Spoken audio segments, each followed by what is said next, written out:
Hello everyone. In this video, I will show you how to connect the Moza R3 racing wheel to an Xbox console. First, connect the pedals to the wheelbase. Look at the back of the Moza R3 wheelbase. You will see a port labeled pedal. Take the RJ12 cable that came with the pedals. Insert one end of the cable into the pedal unit. Then plug the other end into the pedal port on the back of the wheelbase. Push the connector in firmly so it is fully seated. Next, connect the wheelbase to your Xbox console.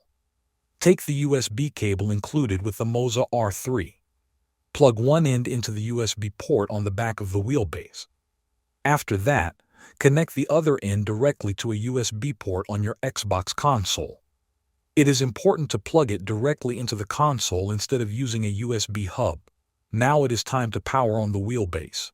Plug the DC power adapter into the power port on the back of the wheelbase. Then connect the adapter to a wall outlet.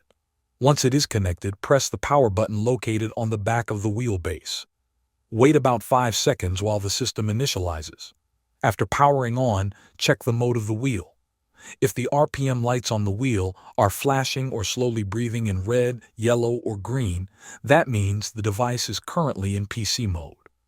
To switch to Xbox mode, place your hands on the wheel and press the S1 and S2 buttons at the same time. Hold both buttons for about 3 to 5 seconds. The wheelbase will restart automatically. When the RPM lights flow from the sides toward the center, the Xbox mode has been activated successfully.